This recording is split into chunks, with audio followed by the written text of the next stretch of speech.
The moment my ex-husband saw me walk into his wedding, his legs gave out. He collapsed right there at the altar, in front of 200 guests, in front of his bride, in front of the FBI agents standing behind me. But here's the thing. 6 weeks earlier, I was living in a homeless shelter, 7 months pregnant, 2 garbage bags holding everything I owned. He had taken everything from me, my home, my savings, my dignity. He told me I was worthless. His rich mistress sent me their wedding invitation just to mock me. Miss Davies! What he did not know, Off me. I didn't do what this. nobody knew, Rachel, what is happening? 2,000 miles away, a billionaire had just died. A woman who spent 34 years searching for her stolen daughter. A woman who left behind $5.2 billion. And a letter addressed to me. But the money was not the real gift. The real gift was what she left in her files. Evidence, recordings, proof of every lie my husband told, every crime his mistress committed, every secret they thought was buried forever. They thought they destroyed me. They were wrong. They created me. Transition to story. Hello, family. Welcome back to our channel. Before we begin, I have a small but heartfelt request. Please subscribe and turn on the notification bell. Because what you are about to witness is not just a story about revenge. It is about the moment a woman realizes she was never the poor one. He was. Value statement. This story will teach you something important. Your worth is never measured by who chooses you. It is measured by who you become when everything falls apart. Every woman who has ever been made to feel small, every woman who has ever been told she was not enough, every woman who has ever believed the lies someone else told her about herself. This story is for you. Because sometimes the universe does not rescue us. Sometimes we have to rescue ourselves. And sometimes the people who tried to destroy us end up being the ones who made us unstoppable. Now let the story begin. The moment I walked into my ex-husband's wedding, 200 people gasped. But they were not looking at my dress, my jewelry, or even my pregnant belly. They were looking at the woman standing behind me, the woman everyone thought was dead, and they were looking at the FBI agents standing behind her. But I am getting ahead of myself. Let me take you back 6 weeks. Back to the night my entire world collapsed. Back to the moment I discovered that everything I believed about my life, my marriage, and my own mother was a lie. 6 weeks earlier. The apartment was empty when I got home from my 12-hour shift. I mean completely empty. The furniture was gone. The pictures were off the walls. Even the curtains had been taken down. I stood in the doorway, 7 months pregnant, my swollen feet aching from waitressing all day, and I could not understand what I was seeing. Then I saw him. Mark sat at a folding card table in the middle of the living room, divorce papers spread out in front of him, a single suitcase by his feet. And through the window, I could see a Mercedes idling at the curb, a woman's silhouette in the driver's seat, Rachel Preston, his boss, his rich mistress. The woman whose $50 million real estate empire made my waitressing tips look like pocket change. Mark did not even stand up when I walked in. He just pushed a pen across the table toward me. Sign it, Lena. Rachel is waiting. My hands went to my belly, to our baby. The daughter I had been talking to every night for 7 months. The daughter he had not mentioned once in the past 3 weeks. Mark, what is this? Where is all our furniture? He sighed like I was boring him. I sold it. Well, Rachel's people cleared about $8,000, enough for a deposit on our new place. Our new place. The words did not make sense. I worked 2 jobs to put you through business school, I said. My voice was shaking, but I could not stop it. I dropped out of nursing school because you said we could not both be students. I stood on my feet for 12 hours a day, while pregnant so you could have your unpaid internship. And now you are just leaving? Mark finally looked at me, really looked at me, and what I saw in his eyes made my blood run cold. There was nothing there. No love, no guilt, no hesitation, just annoyance. You know what the difference between you and Rachel is? He asked. She makes me feel like I am going somewhere. You make me feel like I am stuck. I worked 2 jobs so you could advance your career. Exactly. He cut me off. You worked. You did not build. You did not grow. You just survived. That is all you know how to do, Lena. Survive. Rachel knows how to win. The cruelty in his voice was almost casual, like he was explaining something obvious to a slow child. I have been planning this for 6 months, he continued. The lease is in my name. Always was. You have no claim to this apartment. I already canceled your health insurance too. You will need to figure that out. I am 7 months pregnant, Mark. He shrugged. Not my problem anymore. Then he said the thing that broke something inside me. The thing I still hear in my nightmares. Oh, and I sold your grandmother's quilt, and your father's watch, and those earrings from your mom. Needed the money for Rachel's engagement ring. She has expensive taste. My grandmother's quilt. The only thing I had left from her. The thing I had wrapped myself in every night when my father was dying. The thing I had been planning to wrap my daughter in.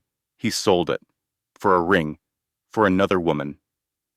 You can keep the pregnancy pillow, Mark added. Rachel does not want anything that touched you. Something shifted in me then.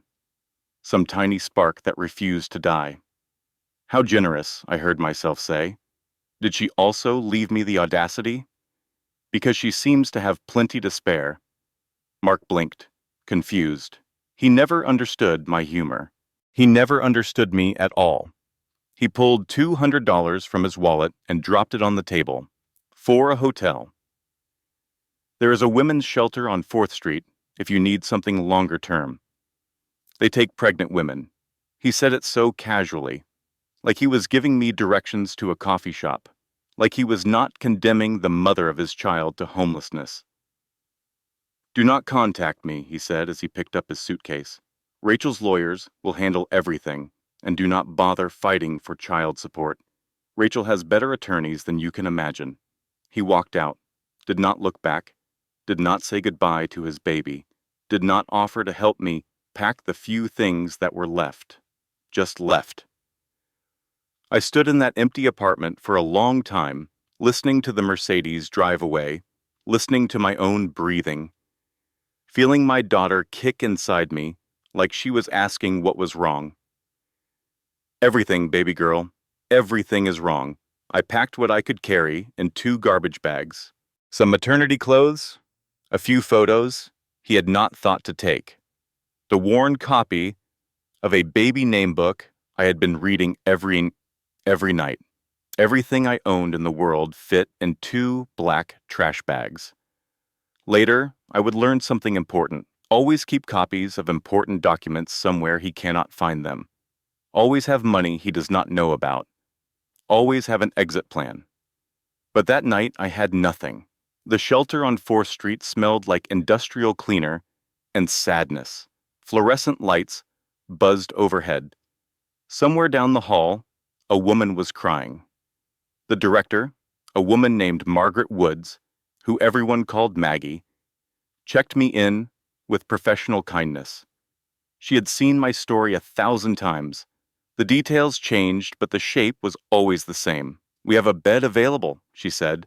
You can stay up to 30 days while you figure things out. 30 days to figure out how to raise a baby alone with no money, no job, no home, and no health insurance while 7 months pregnant.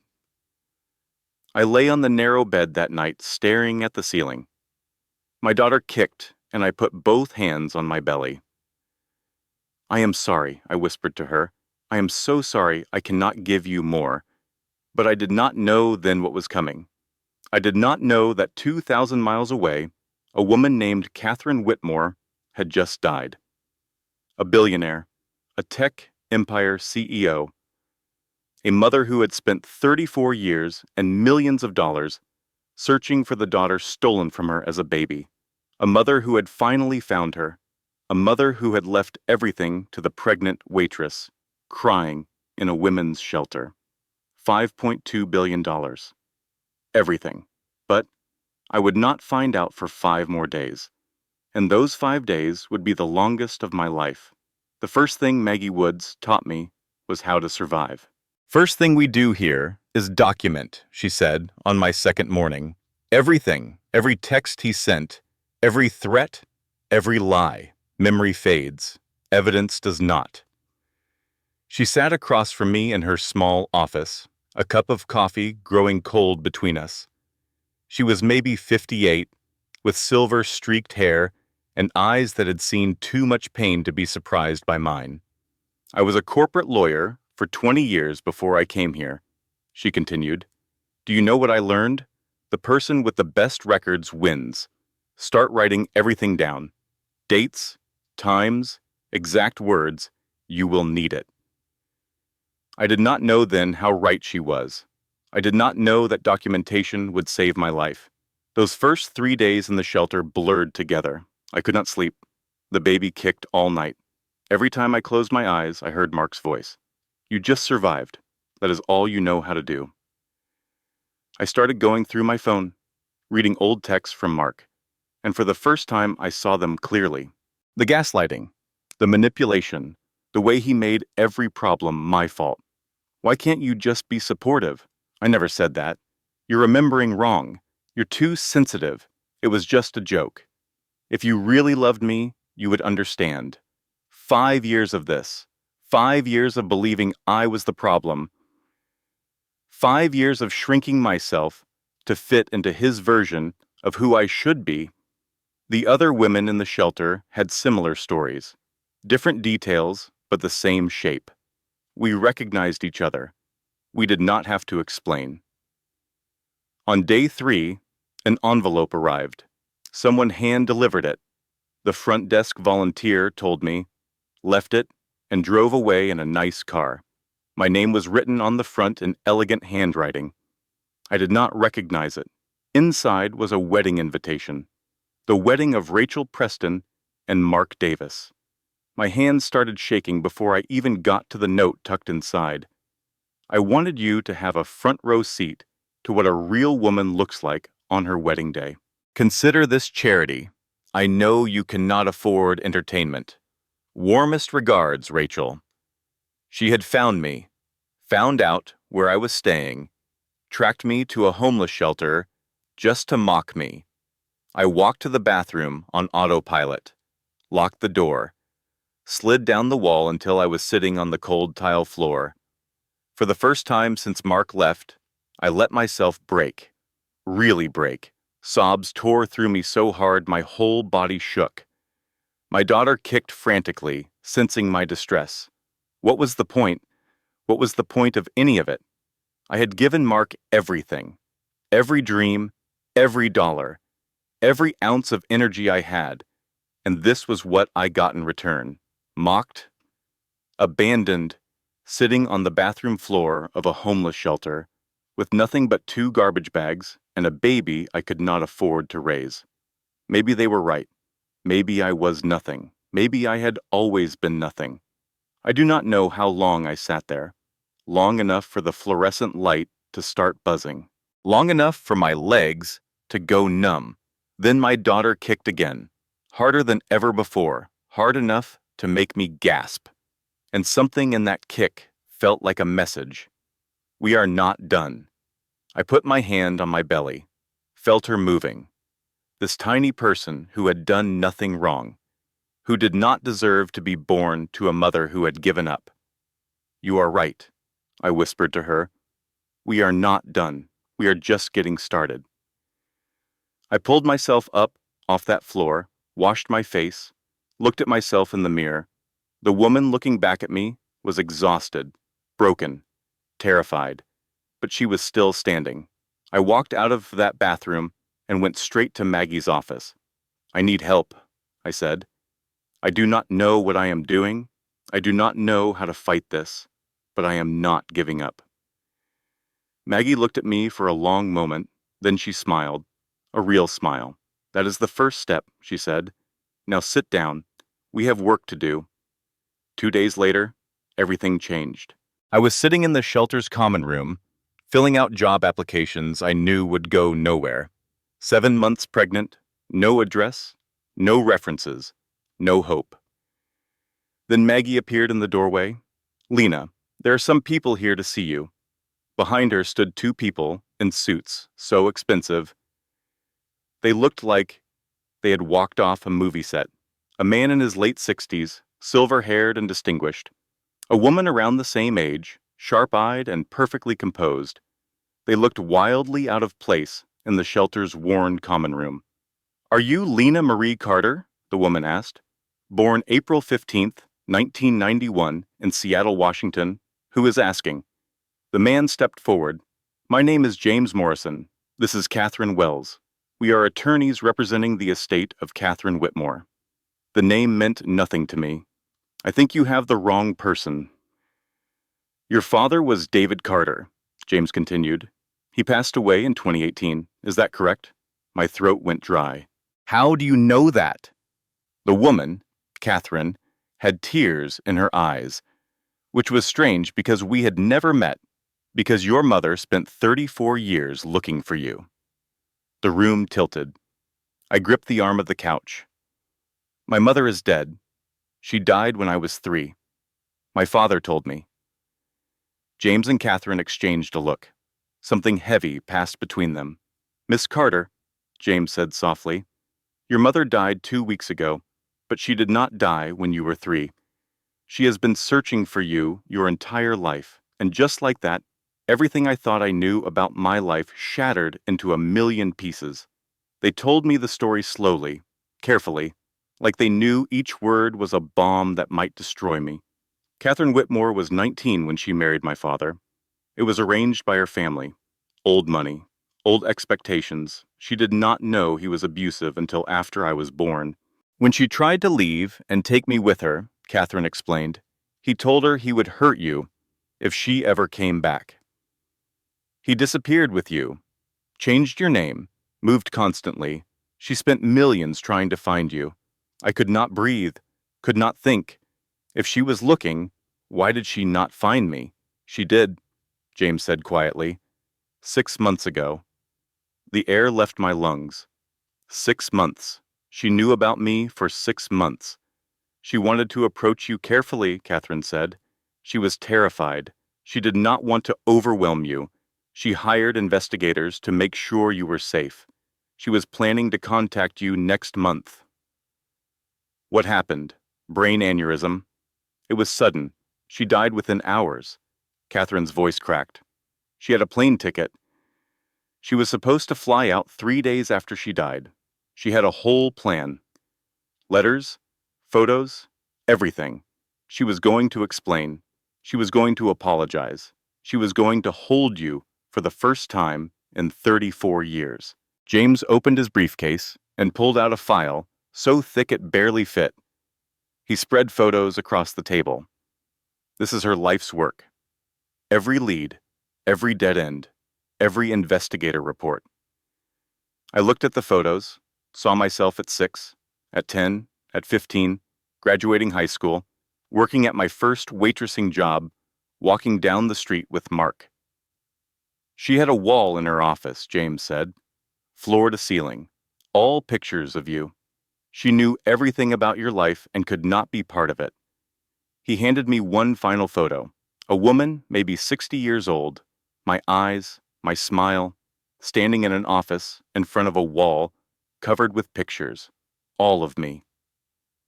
She was loving you, Catherine said, from a distance, because it was the only way she could. I held that photo with shaking hands, stared at the woman I had never known, the woman who had spent her whole life searching for me. She left everything to you, James said, her entire estate, Whitmore Industries, all properties, all investments, all liquid assets. I could not process the words. The total value is approximately $5.2 billion. The number hung in the air like something Impossible. That is not real? It is very real, Catherine said. But there is more. James pulled out a leather-bound journal. Thick, heavy. She left you a letter. 200 pages. She wrote it over the last 6 months. She wanted you to understand everything. I took the journal with trembling hands, opened to the first page. Elegant handwriting. My darling daughter, if you are reading this, I am gone, and I never got to hold you one more time. This is my biggest regret. The tears came then. I could not stop them. But James was not finished. There is a condition, he said carefully. Your mother knew you might be in danger when this news broke. She knew people would try to take everything from you. So she created a test. Catherine leaned forward. You have 30 days to prove you are capable of protecting this fortune. If you fail, the money goes to charity. All of it. What kind of test? You will face 3 challenges, James explained. Legal, personal, and moral. Your mother designed them based on her own failures. She wanted to make sure you were stronger than she was. I looked down at the letter again, kept reading. My darling daughter, I am not giving you money. I am giving you a war, because money without strength is just a target on your back. I was weak once. I let your father take you. I spent 34 years regretting that weakness. I will not let you make the same mistake. Prove to me you are a fighter. Then everything I have is yours. Catherine allowed herself a small smile. Your mother was, if I may be blunt, a magnificent pain in the ass. She made me rewrite her will 11 times. 11. She predicted every possible way someone could challenge your inheritance and blocked it. She paused. Except apparently, she could not predict you would marry an idiot. Despite everything, I almost laughed. She knew about Mark. Honey, she had a file on him thicker than my divorce papers. And I have been divorced 3 times. James pulled out another document. The first challenge has already begun. A lawsuit was filed this morning. By who? Your mother had a brother, Richard Whitmore. He is worth $200 million, and he claims the will is fraudulent. He says your mother was mentally unstable, obsessed with finding a daughter who might not even be her biological child. He has a team of 15 lawyers, Catherine added. The first court date is in 5 days. If you do not show up to fight, you forfeit everything. I stared at them both. 24 hours ago, I was filling out job applications for overnight stock clerk positions.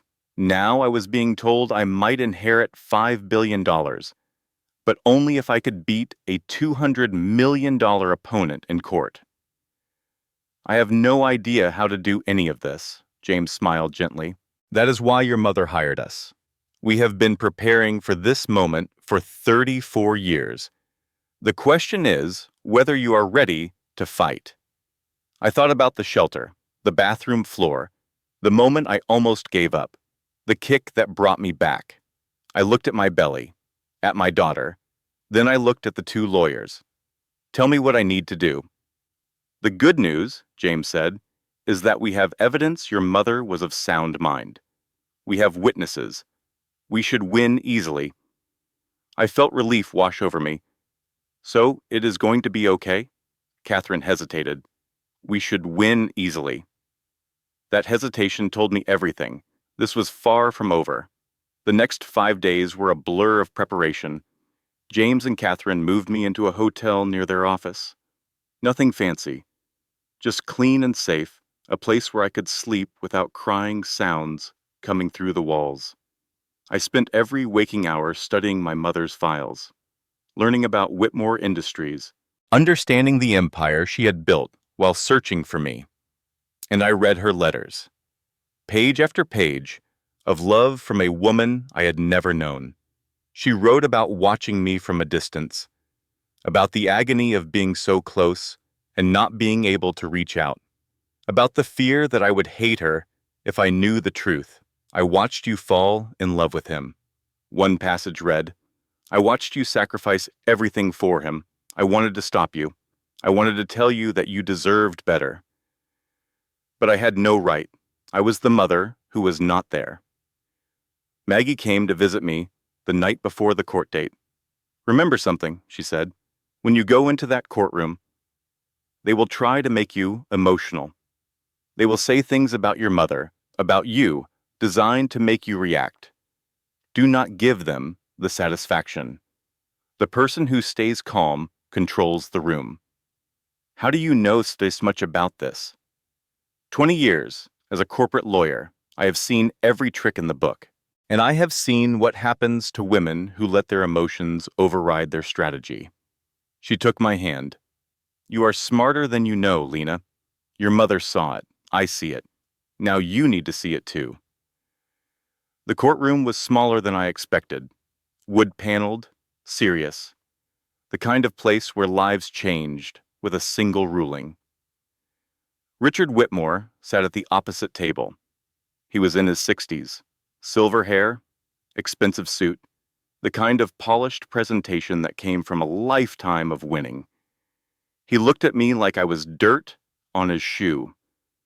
His lead attorney, a man named Charles Wellington, stood to address the judge. Your Honor, this is a clear case of undue influence. My client's sister was mentally unstable in her final years. She became obsessed with the idea that a stranger was her long-lost daughter. There is no proof this woman is Catherine Whitmore's biological child. He gestured toward me with barely concealed contempt. We request DNA testing before any inheritance claims can proceed. James stood to respond. Your Honor, we have extensive documentation proving Catherine Whitmore was of sound mind. We have her medical records. We have testimony from her doctors. We have 34 years of investigation records. Wellington smiled. It was not a nice smile. We also have a witness, someone who worked closely with Catherine Whitmore in her final months, someone who heard her admit that she was not certain this woman was really her daughter. A woman walked into the courtroom, mid-40s, professional. She sat in the witness stand and stated her name, Patricia Lawson. I was Catherine Whitmore's executive assistant for the last 3 years. Wellington approached her. Miss Lawson, can you tell the court what Catherine Whitmore said to you about the woman she believed was her daughter? Patricia looked at me. Something flickered in her eyes. I could not read it. Catherine told me she was not completely sure, Patricia said. She said she wanted it to be true so badly that she was afraid she was seeing what she wanted to see instead of what was real. The judge nodded slowly. Given this testimony, I am ordering DNA testing before we proceed. Results will be expedited. We will reconvene in 2 weeks. 2 weeks. 2 weeks of waiting. 2 weeks of uncertainty. But James seemed calm as we left the courtroom. The DNA will prove everything, he assured me. Your mother was meticulous. She had her own testing done privately. The results will match. So, this is just a delay? Just a delay. Once the DNA comes back positive, Richard has no case. I wanted to believe him. I wanted to believe that something in my life could finally be simple.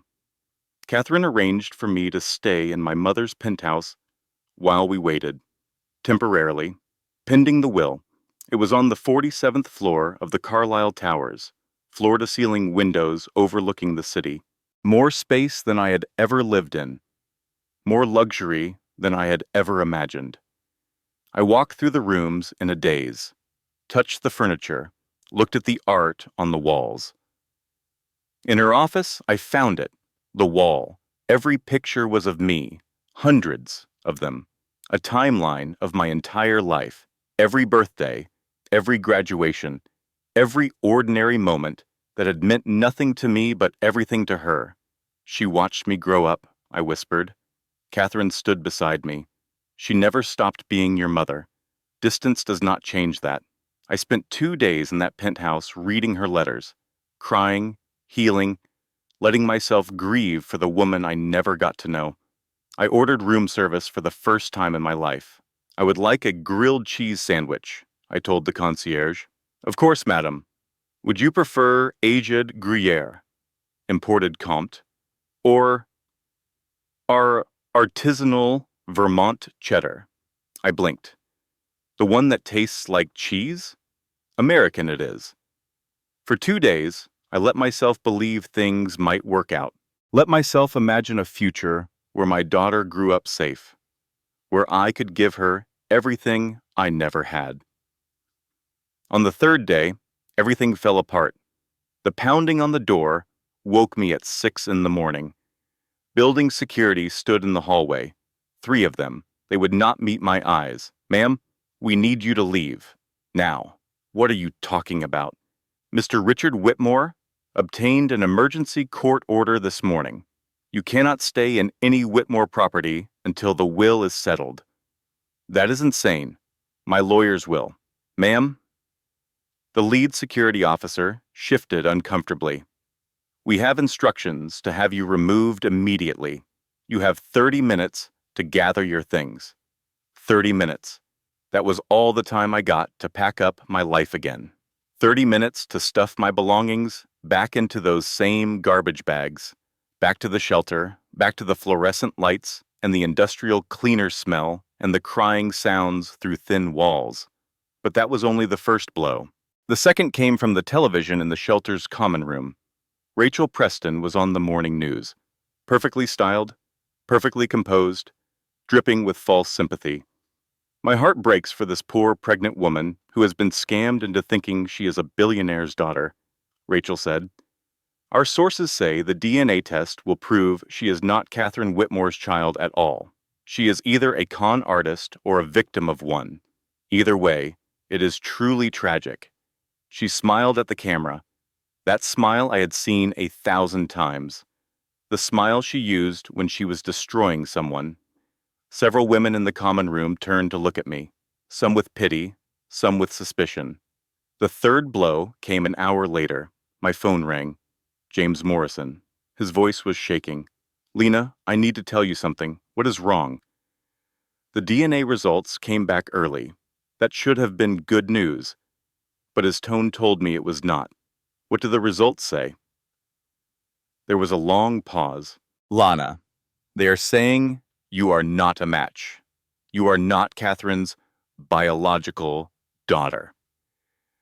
The phone slipped from my fingers. I heard James's voice, still talking, but the words did not make sense. Not a match, not her daughter. Everything I had believed for the past week. The letters, the wall of photos, the inheritance, the mother who had searched for me for 34 years. All of it was a lie. I was not the secret billionaire's daughter. I was nobody. I was just a waitress who had married the wrong man and believed the wrong story. Maggie found me collapsed in the hallway. I do not remember falling. I do not remember anything except the feeling of the floor beneath me and the baby kicking frantically in my belly. She took me to her office, closed the door, sat beside me while I sobbed.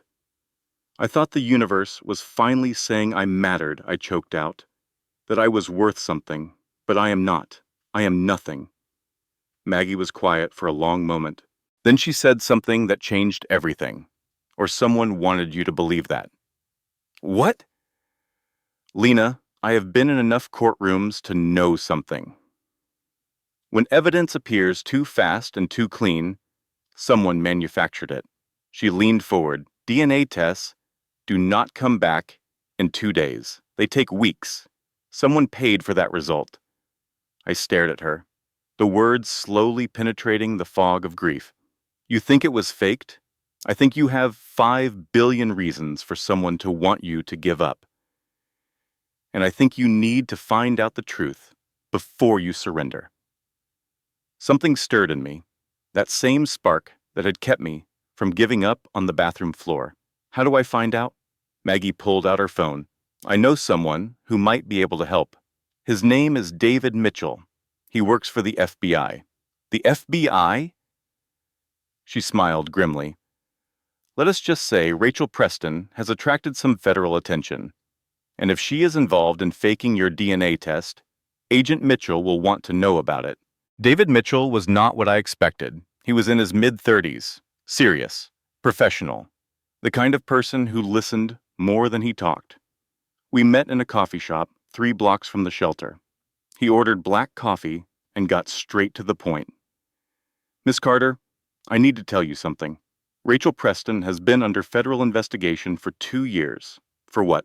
Wire fraud, money laundering, conspiracy. She has a pattern of acquiring businesses through questionable means and using them to move money. He slid a folder across the table. What I did not know until yesterday was that she is connected to Richard Whitmore. I opened the folder. Bank records, shell company documents, transaction histories. Richard has been laundering money through Preston Properties for years, David explained. If you inherit Catherine Whitmore's fortune, you get access to all her financial records, records that would expose everything.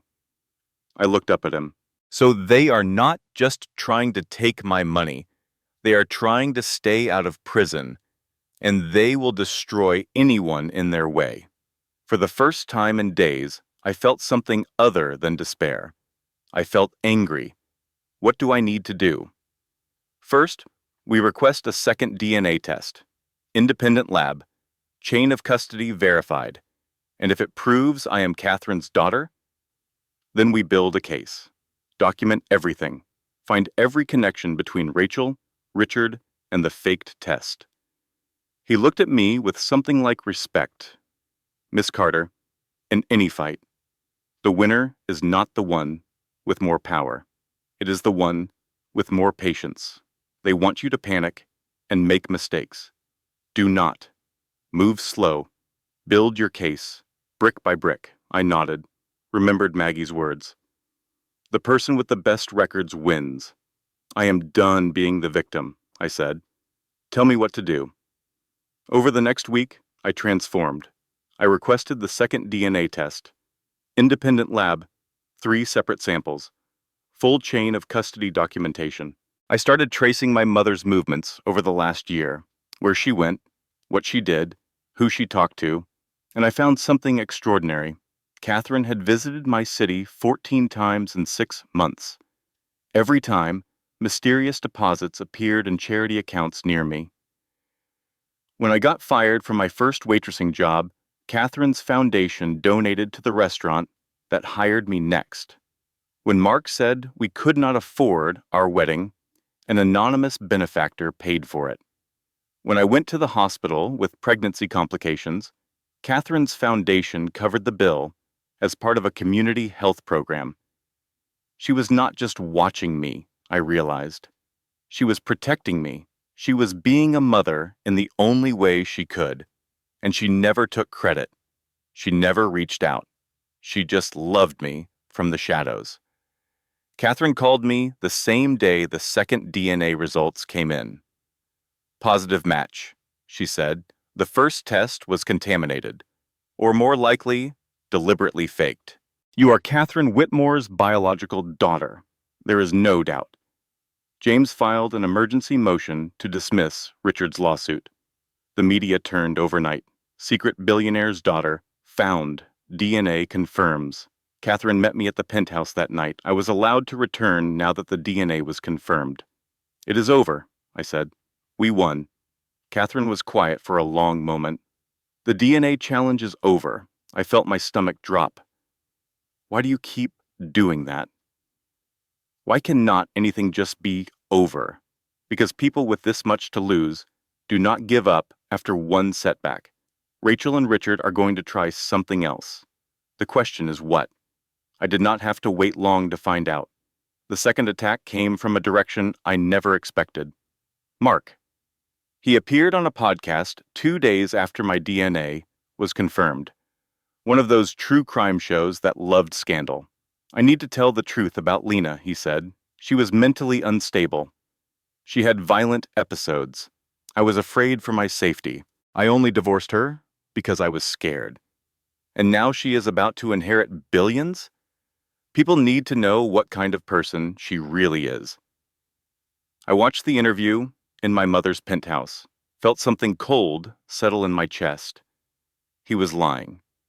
Every word was a lie, but he was saying it with such conviction, such sincerity, like he really believed it, or like someone had coached him very well. The podcast was just the beginning.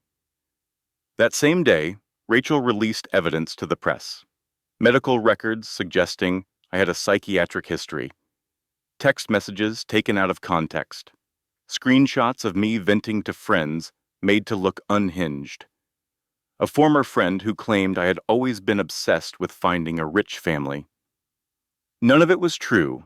All of it was devastating. But the worst came the next morning, a knock on my door. I opened it expecting James or Catherine. Instead, two women in professional suits stood there with badges. Miss Carter, I am Jennifer Blake with Child Protective Services. We have received reports that you may be an unfit mother. My blood ran cold. What are you talking about? Given your unstable housing situation and psychiatric history, we need to evaluate whether your child will be safe. I do not have a psychiatric history. Those records are fake. The woman's expression did not change. That is what our investigation will determine. In the meantime, we are required to conduct a home assessment and psychological evaluation.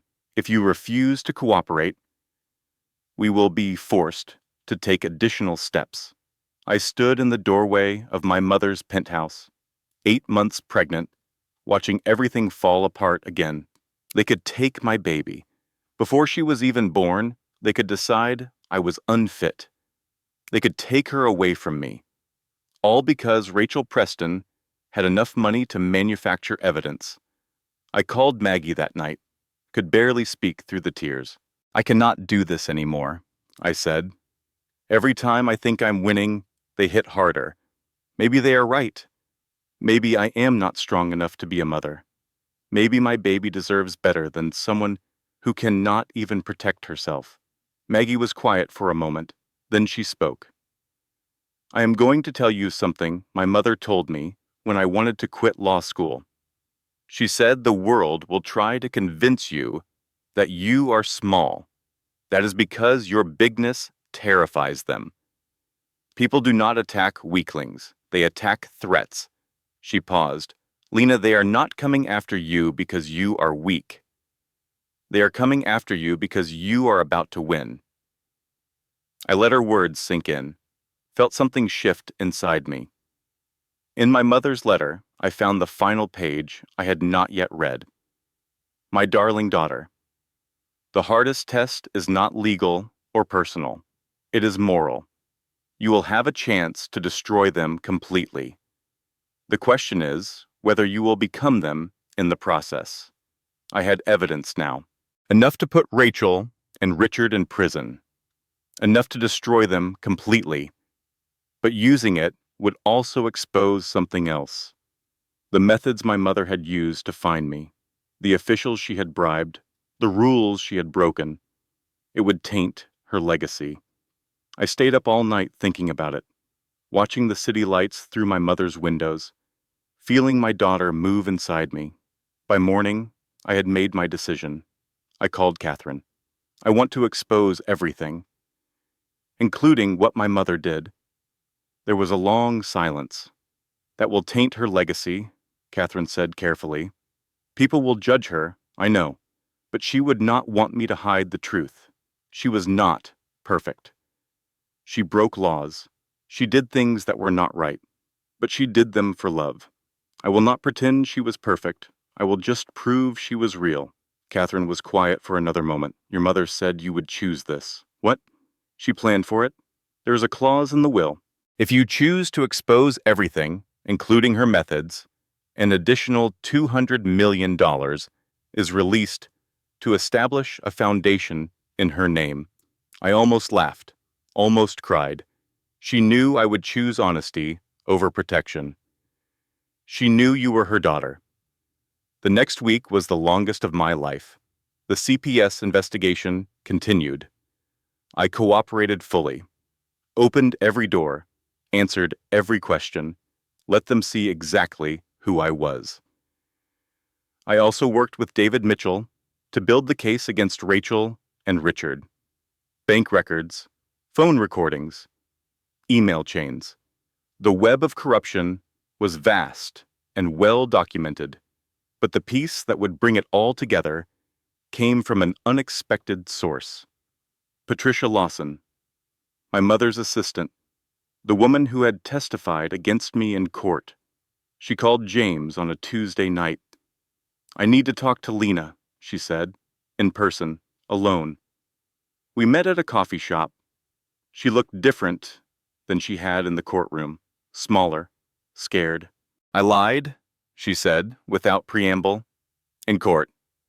Richard paid me $500,000 to say your mother was uncertain about you." I stared at her. "Why are you telling me this now?" "Because I recorded everything." She pulled out a small device. Every conversation. Richard admitting he was bribing the DNA lab. Rachel admitting she fabricated your psychiatric records. Mark rehearsing his lies for the podcast.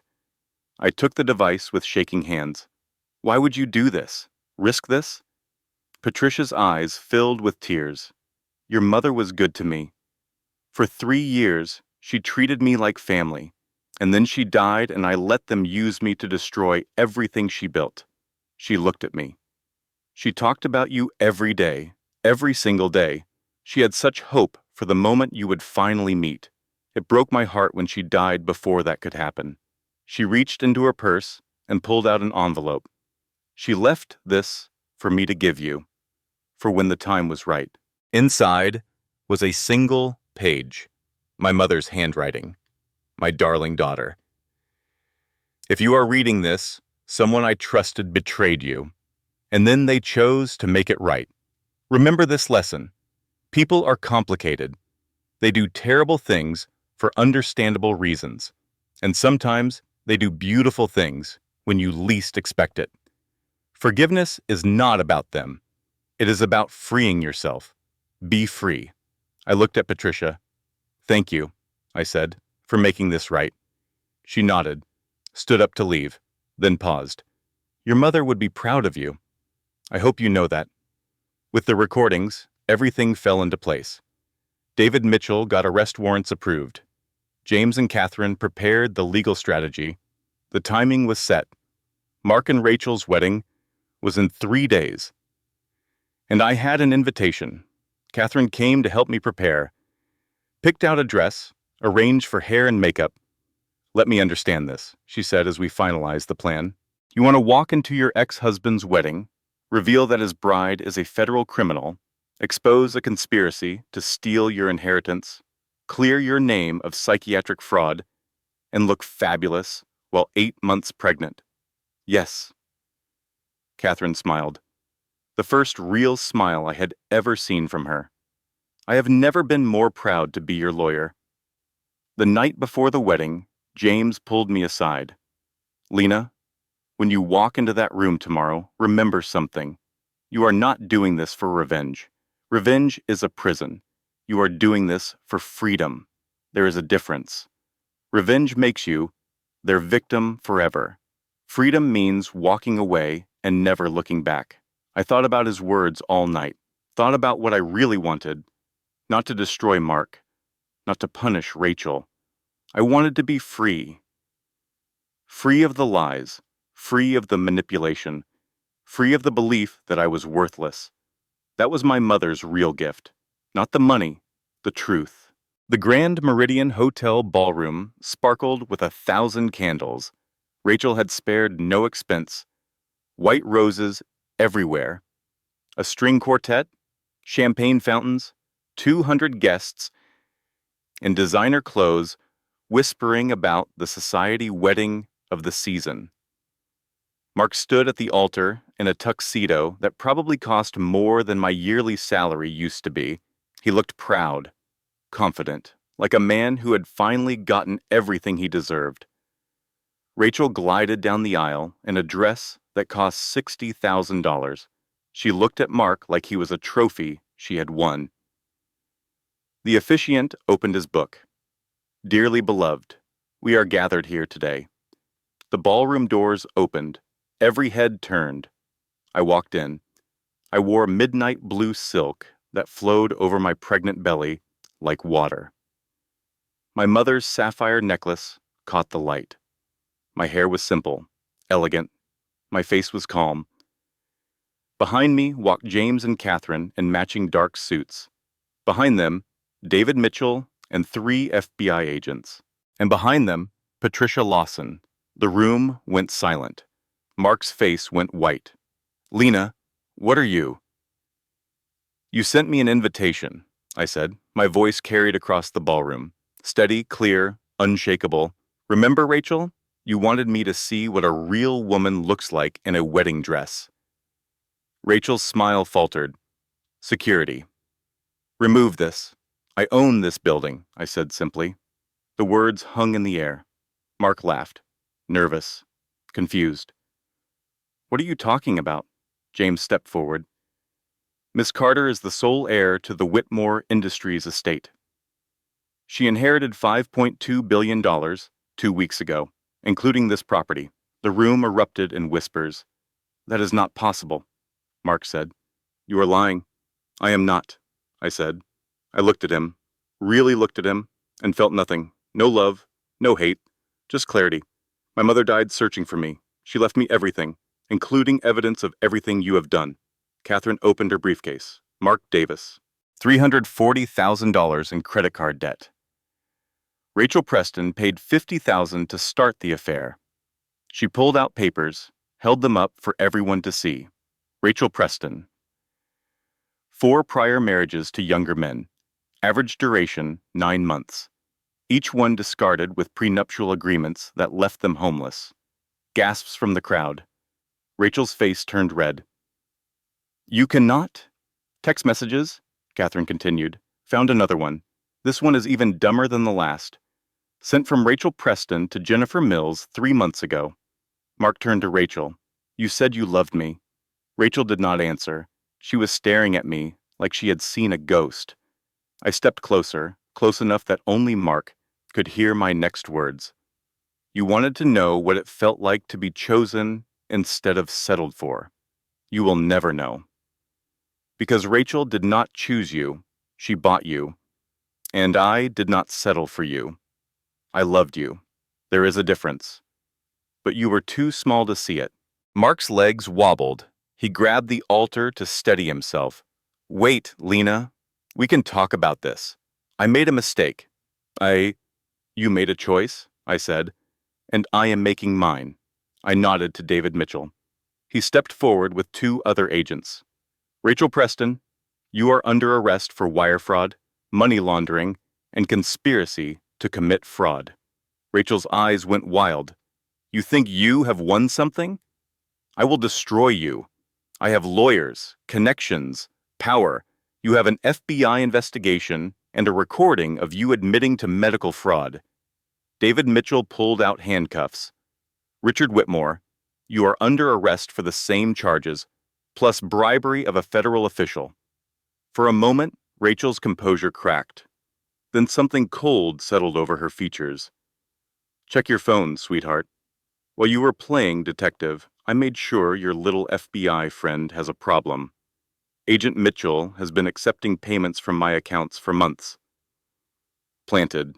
Traceable. His career is over. Oh, and without him, your case falls apart." David Mitchell's face went pale. The other agents hesitated, looked at each other with uncertainty. My heart stopped. Rachel smiled. That predatory smile I knew so well. "You thought you could beat me? I have been doing this for 20 years. You are just a pregnant waitress who got lucky." For one terrible moment, I thought she had won, thought everything was about to collapse. Then I remembered who I was now, who my mother had trained me to be. "Catherine," I said. "The records." Catherine opened her briefcase. "I knew you would try something like this, Rachel, because that is what you do. You do not just fight. You destroy anyone who threatens you." I pulled out a tablet. "So, I made copies of everything, including your personal server records. This is a video of you creating those fake transactions yesterday. Time-stamped, with your voice admitting you are framing Agent Mitchell." Rachel's face collapsed. You taught me something valuable, I said. Always have backup plans. Always document everything. And never underestimate a pregnant woman who has nothing left to lose. The agents moved forward. Handcuffs clicked around Rachel's wrists, then Richard's. The crowd watched in stunned silence. I turned to face them. 200 people staring at me. For 5 years, I believed I was not enough. My husband told me I was small. His mistress told me I was worthless. His partner told me I was a con artist. Child Protective Services almost took my baby because they said I was unfit. I put my hand on my belly, felt my daughter kick. But here's what I learned. The people who tell you that you are worthless, they are not describing you. They are describing their fear of you. I looked at Mark, still frozen at the altar. My mother searched for me for 34 years. She died before we could meet. But she left me something better than money. She left me the truth. I paused. Let the words land. I was never the poor one. He was. Mark collapsed to his knees, not in proposal, in defeat. Please, he sobbed. I am sorry. I did not know. That is exactly the problem, Mark. You only see value when there is a price tag. You looked at me every day for 5 years and never saw what my mother saw from 2,000 miles away. I paused. Someone worth fighting for. I turned to leave, then stopped. Oh, and Mark, you have 30 days to vacate my apartment. Consider it charity. I know you cannot afford moving costs. I walked out of that ballroom with my head held high. Behind me, I heard Rachel screaming, Mark sobbing, 200 guests fumbling for their phones. In the car, Catherine turned to me. How do you feel? I thought about it. Really thought. Free, I said. I feel free. 3 weeks after the wedding, I gave birth to a daughter. 7 pounds, 4 ounces, perfect fingers, perfect toes, my mother's eyes. I named her Catherine Rose Carter. Katie for short. Maggie was there. James and Catherine, too. The closest thing to family I had. When the nurse placed Katie in my arms for the first time, I understood something my mother had written in her letter. Love is not about being present. It is about never giving up. I never gave up on you, Elena. Not for one single day in 34 years.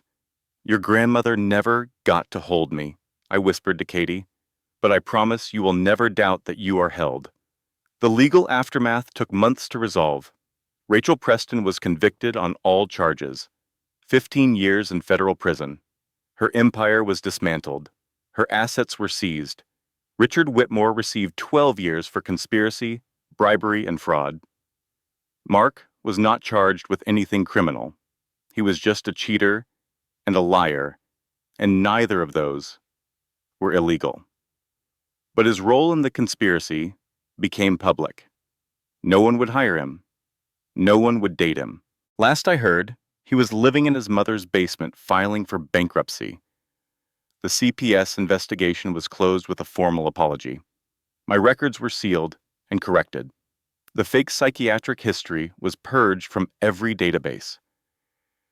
Patricia Lawson was given immunity for her cooperation. She started working for the Catherine Whitmore Foundation. Said she wanted to spend the rest of her career doing something that mattered. The foundation. That was what I poured my mother's money into. We partnered with Maggie's Shelter, built 3 new facilities, hired the best lawyers, counselors, and advocates we could find. Every woman who walked through our doors got the same things I wished I had had. Documentation training, legal support, emergency funds, a chance to start over. When I was in that shelter, I told the crowd at our first opening, someone told me to document everything. It saved my life. So that is rule 1 here. I looked at the women gathered in the room. Women like me. Women who had been told they were worthless. Rule 2. You are never alone. Rule 3. Your past does not define your worth. It just makes your victory sweeter. Catherine stood in the back, dabbing at her eyes. For someone who claimed to be tough as nails, she cried at every foundation event. She has your eyes, Catherine said later, looking at Katie, sleeping in my arms, and presumably your grandmother's stubbornness. This child is going to be absolutely insufferable. James elbowed her. What? Catherine protested. It is a compliment. The insufferable ones change the world. 1 year to the day after my mother's death, I sat in her office. My office now. Katie played on a blanket nearby, babbling at her toys. There was one last letter I had not opened. One my mother had sealed with instructions that it should be read on this specific day. I opened it with trembling hands. My darling Lena, if you are reading this, you passed every test. You proved you are stronger than I ever was. I want you to know something. I never cared if you were biologically mine. When I found you, I knew the way you smiled, the way you loved despite being hurt, the way you kept going. You're my daughter because we are the same. I have one final gift for you. It is not money, it is something better. Look in the bottom drawer of my desk. All my love, forever, Mom. I opened the bottom drawer. Inside was a small velvet box. Inside the box was a simple silver locket. I opened it. On one side was a photo I had never seen. My mother holding me as a baby. The day I was born, both of us looking at the camera, both of us smiling. On the other side was an inscription. Finally home. I clasped the locket around my neck, felt its weight against my chest, near my heart. Katie made a sound and I looked over to see her reaching for me. I picked her up, held her close. Your grandma spent 34 years searching for me, I whispered. I am going to spend the rest of my life making sure you never have to search for anything, especially love. I carried her to the window. The city spread out below us, full of people with their own struggles, their own stories. Somewhere out there was a woman sitting in a shelter, or packing her belongings into garbage bags, or signing divorce papers with shaking hands, believing she was worthless, believing she had nothing. I had been her, not that long ago. People ask me when I became rich. They think it was the day I learned about the inheritance, but that is not true. I became rich the day I stopped believing I was poor. The money just made it official. Katie reached up and touched my face with her tiny hand. I kissed her forehead. We are going to be okay, baby girl. We are going to be more than okay. Because I finally understood what my mother had been trying to teach me all along, what she had spent $5 billion and 34 years trying to prove. My worth was never about who chose me. It was about who I chose to become when everything fell apart. And I chose to fight. I chose to hope. I chose to believe that I deserved better. That was my real inheritance, not the buildings or the businesses or the billions. The knowledge that I was always valuable. I was always enough. I just needed to see it for myself. And now I do. The end. If this story touched your heart, please subscribe. Your support helps us share stories of women who refuse to stay broken. In the comments, tell us, what would you say to your past self if you could go back to your hardest moment? Because that is the real question. When everything falls apart, who do you choose to become? If this story touched your heart, you are not alone. Thousands of women have shared that this story gave them strength they did not know they had. Here's my question for you today. What would you say to your past self if you could go back to your hardest moment? Drop your answer in the comments. I read every single one, and your words might be exactly what another woman needs to hear today. If you know someone who needs this story right now, share it with them. Sometimes a story can change everything. Hit that subscribe button and turn on notifications so you never miss our next story. We release new content every week. Stories of women who refused to stay broken, stories of strength stories of hope, stories that remind us who we really are. Thank you for being part of this family. Thank you for listening until the end. And remember, you were never the poor one. You never were. Final closing statement. This content was carefully researched, developed, and manually edited by our team to bring meaningful lessons and inspiration to our viewers. Every story we create is crafted with purpose, to entertain, to empower, and to remind you that your story is not over. The best chapter might be the one you have not written yet. Thank you for watching. See you in the next story.